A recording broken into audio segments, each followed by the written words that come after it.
Jake. I'm Tom. And we are VIMTV Velocities in Music, here today to do, for 146th episode, Godsmack's 2010 release, The Oracle. Godsmack, not a band that you would think that VIMTV would do. To be honest with you, I kind of brought up the idea of throwing this into Tom to use this as kind of an example as how crappy, popular rock music can be sometimes. And I'm gonna just come out and admit that I was kind of mistaken. The Oracle is actually a decent album. Yeah, I was really not expecting much, because I'll tell you what, when Godsmack's self-titled album came out, I was in like 5th grade, and I really liked that album. And then Awake, I just thought was terrible, and everything after that, I just kind of stopped listening to him. I was like, screw it, And so I came back to this one. It was kind of a, nostalgia. Yes, nostalgic for me. And I was actually pretty impressed. I think it was better than a lot of the recent stuff I've heard. Yeah. The guitarist in the interview I got posted down there in the YouTube video said that this album he actually can listen to straight through. And by the way, we have a deluxe version. There's a deluxe version out there, but technically the album ends at track 10, The Oracle, which is a long instrumental song. But yeah, this album's solid straight through. And if the band thinks so too, that's even. I mean, I should hope that a band would think that their music's always listen to every track, but neither here nor there. What did you think other than the nostalgia? Well, the instrumentality is just very good. Great instrumentalist. The bass player does a fantastic job. I mean, guitar in a metal band, of course. But the drummer, especially. Great drums. Now, Sully Erna, the vocalist, I want to talk about him for just a second. He is a very talented individual. And it's interesting because I think his vocals are actually one of the weaker parts of the band, yet he does most of the songwriting. He plays and he can play every instrument. I've heard from a lot of friends that when you see them live, he does a drum off with the actual drummer, and he keeps up with him. I mean, this guy is very multi-talented. He just chooses to be the vocalist at the forefront of the band. But on this album, I actually thought he did a better job than usual.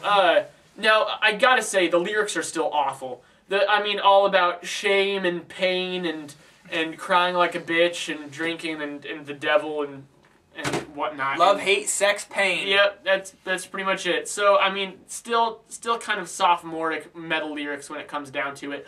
But his actual melodies, the things that he writes to fit with these riffs, are pretty good. Yeah. Pretty good.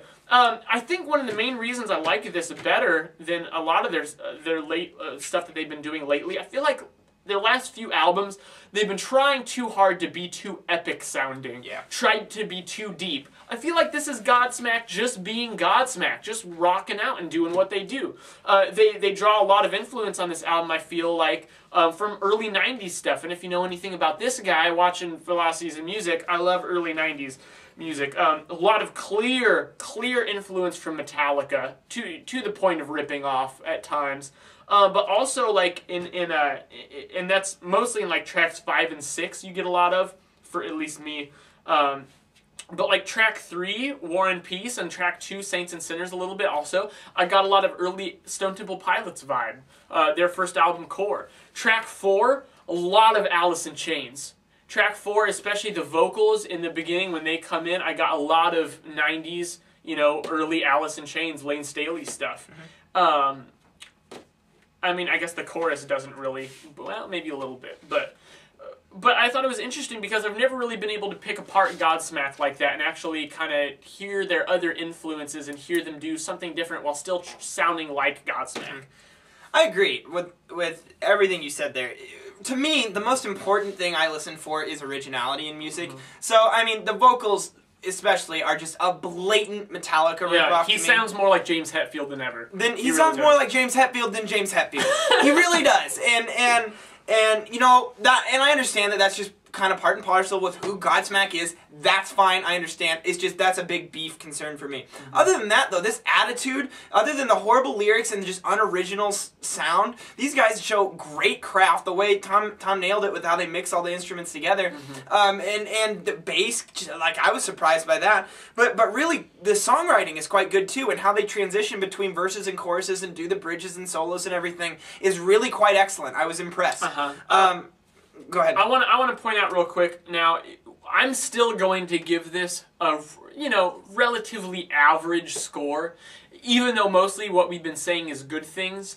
And I want to justify that. I want to point out a couple of things. First off, we feel really guilty because we were planning on just ripping this album apart. I was planning to give this like 30, 40. Yeah, and then they actually kind of shocked us, so we feel kind of bad about that. So we want to give them as much credit as possible. But at the same time, the good things we're saying, there's this cap on it because really what they're going for is not that much. Yeah. They're doing a good job of what they're going for, but what they're going for is just kind of a generic modern metal hard rock album. Well, and even if they were to do it, amazing. It's been done so many times before that, I mean, it's like, what new are you adding to it? Great, you're making a great, solid modern rock album that's popular, that gets people who aren't into like the really isolated indie stuff into the forefront, and that's really cool. But I mean, it's just not enough. The scope isn't there. And then when you couple that with bad lyrics and just, like I said, unoriginal sound in the vocals, it gets a little rough at times. Still a lot good to take away. Basically, what we're saying is that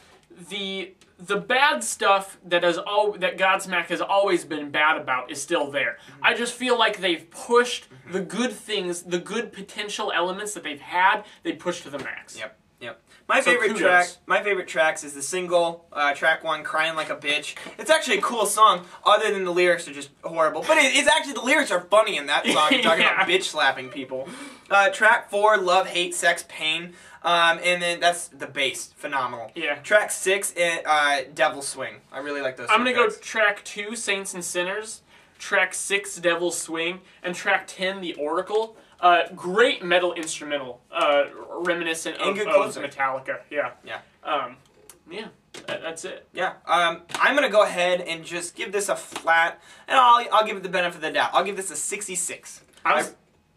I was going to say 68.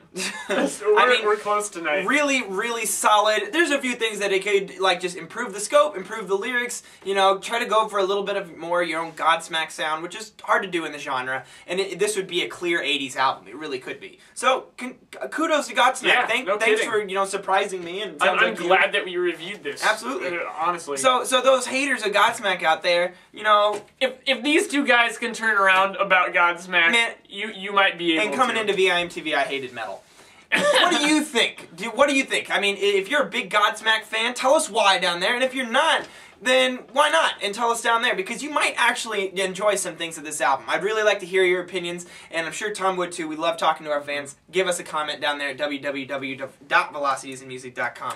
I am Jake. I'm Tom. That was Godsmack's The Oracle from 2010. We are Velocities in Music, VIMTV, moving music critique forward.